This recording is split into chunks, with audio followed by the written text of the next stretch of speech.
KPBS On Demand is supported by Splatero, helping homeowners pay for home improvements by offering streamlined access to your home's equity with no additional monthly payments or new debt. Splatero provides a lump sum payment in exchange for a share of your home's future value. Pre-qualification available at splatero.com.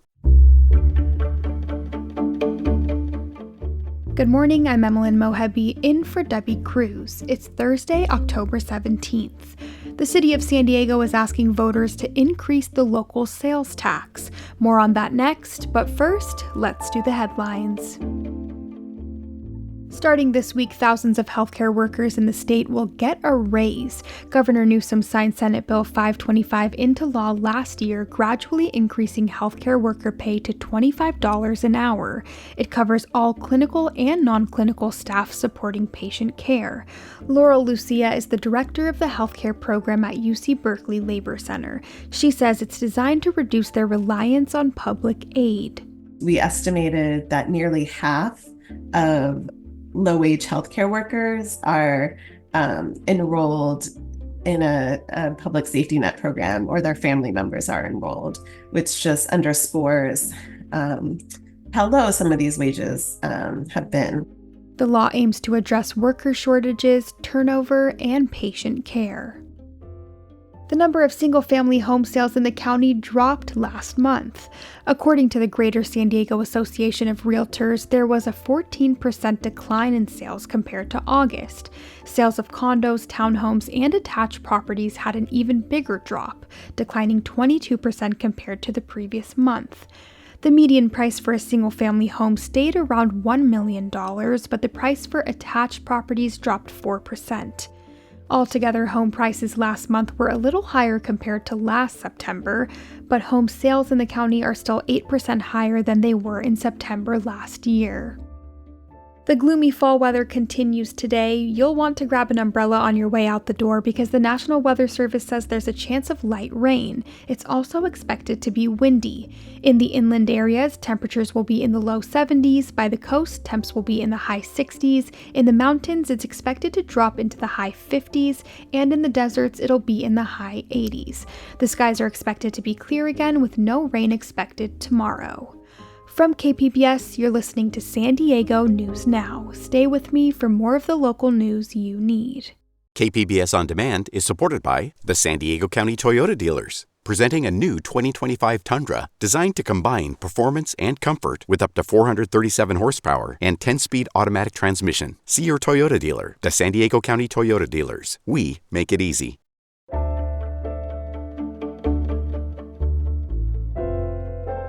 The city of San Diego is asking voters whether to increase the local sales tax this November. City leaders say they need more funding to pay for infrastructure repairs. Reporter Katie Anastas says opponents want the city to cut spending instead. Ballot Measure E would increase the sales tax within San Diego by a penny on the dollar. The city's independent budget analysts say the increase would bring in an additional $360 to $400 million in the first year. Matt Diegans is Mayor Todd Gloria's policy director. He told the city council in July that it would allow the city to chip away at its infrastructure backlog. We all experience the frustration of driving over potholes, walking on cracked sidewalks, or navigating poorly lit streets. These are not just minor inconveniences. They are signs of deeper issues that must be addressed with more revenue. The city council voted unanimously to put Measure E on the ballot. The San Diego County Taxpayers Association opposes the measure. Haney Hong is their president and CEO. He says he's concerned about city spending and that he'd be more likely to support Measure E if it had a sunset clause. It gives the voters, it gives the taxpayers a chance to take another bite at the apple and say, okay, this is what you promised 10 years ago.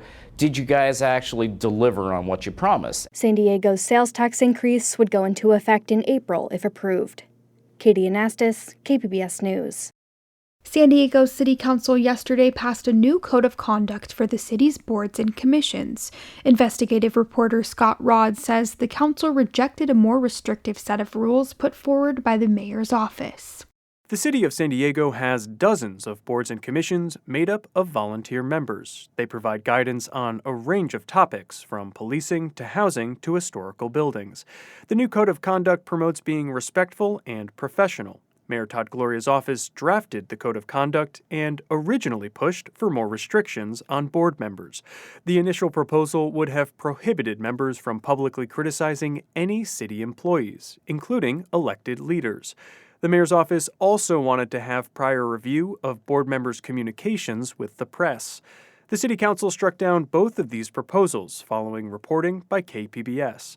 Here's Council President Sean Elo Rivera. We definitely heard from enough folks who participate on boards and commissions that they were fearful that they were going to not be able to express their opinions. The amendments came as a relief to Kelly Linden. She serves on San Diego's Climate Advisory Board. I think it strikes a good balance between setting expectations for those who are serving on boards and commissions, with still allowing the freedom to engage as they need to with city staff, the media, and the public. Boards and commissions are expected to self-enforce the new Code of Conduct. Scott Rodd, KPBS News.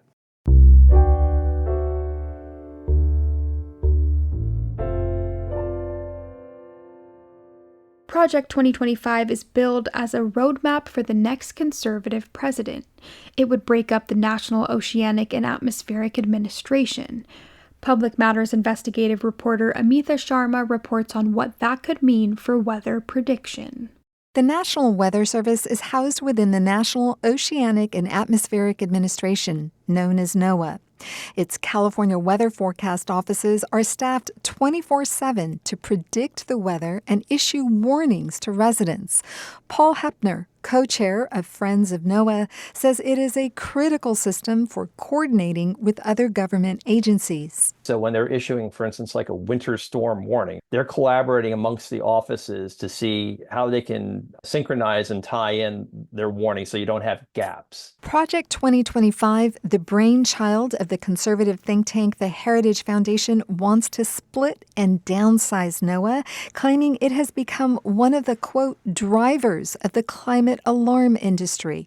Project 2025 advocates commercializing the National Weather Service, refocusing it on data collection and leaving the forecasts and warnings to private companies. Again, Hepner. If you didn't have the authority of the government behind watches and warnings, then it'd be hodgepodge and almost chaotic in a way. Former President Donald Trump has separated himself from Project 2025, but many of his former staffers helped draft it. The Heritage Foundation declined an interview on the plan. Amitha Sharma, KPBS News. In a country that has never had a woman president, former House Speaker Nancy Pelosi is known as the most powerful woman in American political history. She spoke in San Diego this week about her new memoir, The Art of Power.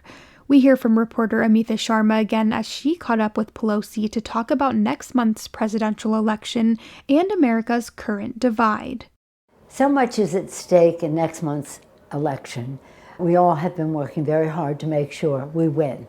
We made a decision to win, to save our democracy, to save free and fair elections, the peaceful transfer of power, the independence of the judiciary.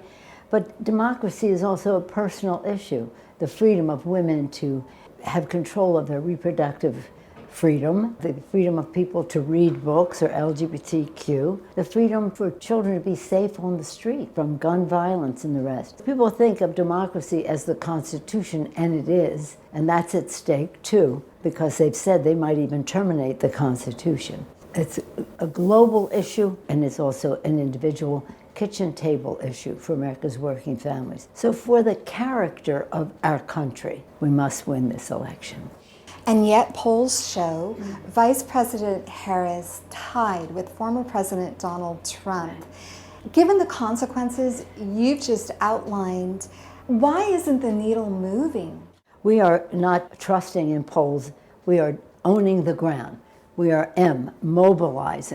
mobilizing, getting out every possible vote. That's what we do every day, putting one mobilization day in front of another. You have to mobilize around a vision, and that vision has to be unifying for our country. It has to be progressive and bold, if you wish, but not menacing. And we have to have the money to get that done.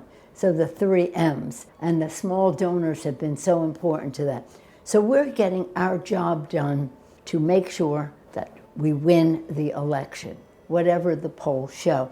Actually, for as new as Kamala Harris is on the scene, she's doing very well to be tied with a former president of the United States. Male voters, including Black and Latino men, appear to be supporting Trump again, according to the polls, in wide margins in the 7 swing states. With just 3 weeks left until the election, can Harris win them over?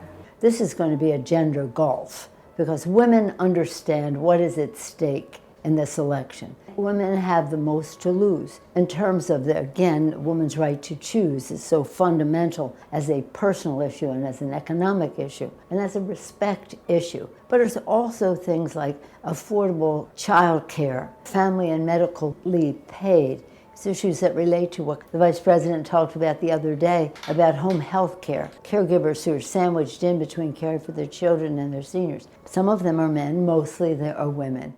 I want to pivot slightly. In your memoir, you recount how your husband, Paul Pelosi, survived a life-threatening attack. The University of San Diego just released the results of a survey that they did of Southern California elected officials. 2/3 of them reported being threatened or harassed. What's the solution here?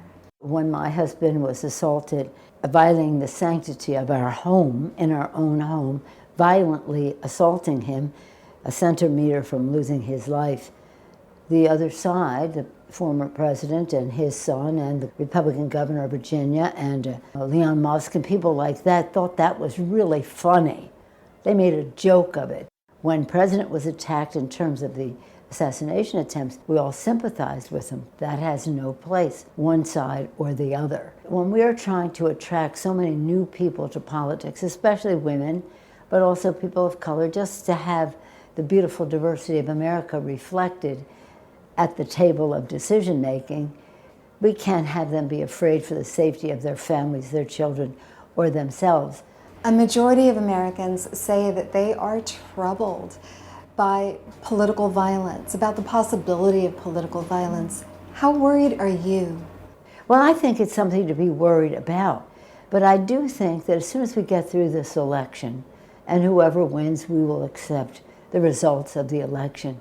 We have to have a unifying spirit in our country. We have to try to bring people together. I've served in the Congress where we've had great differences between Democrats and Republicans, but we never had any disrespect for the patriotism or the honor of the other person. And we have to get back to a place like that. I think young people are impatient with all this, and their involvement gives me hope. I think the arts are a place that bring people together. We laugh together, we cry together, we're inspired together. We find common ground, which we never even thought we had. That was Nancy Pelosi speaking with KPBS reporter Amitha Sharma.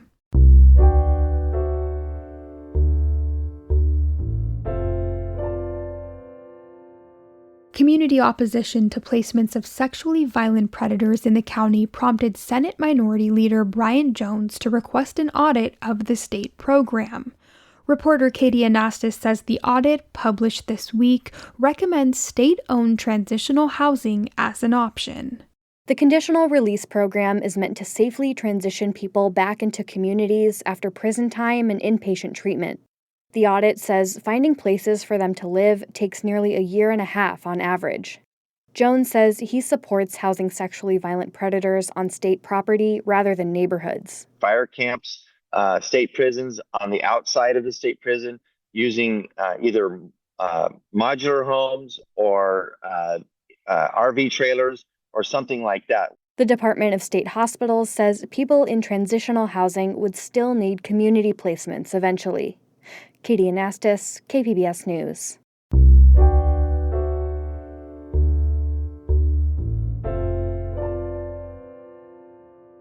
A report released yesterday says San Diego added almost 20,000 new jobs last year thanks to an increase in defense spending.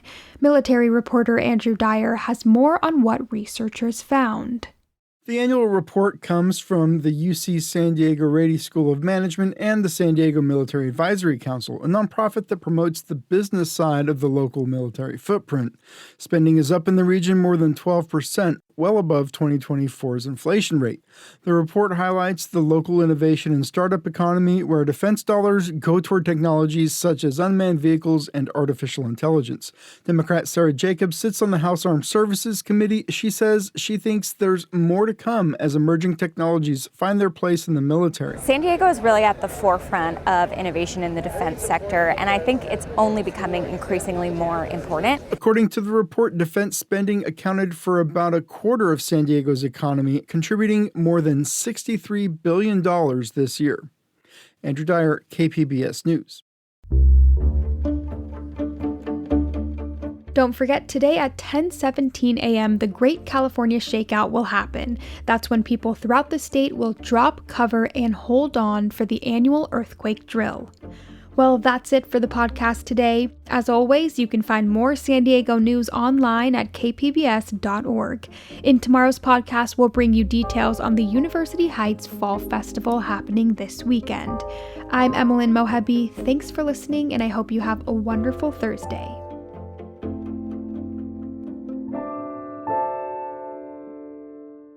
KPBS On Demand is supported by Paint Care, offering households and businesses in California more than 800 leftover paint drop-off sites for recycling. Quantities of 100-plus gallons of paint may qualify for a large volume pickup. Learn more at paintcare.org.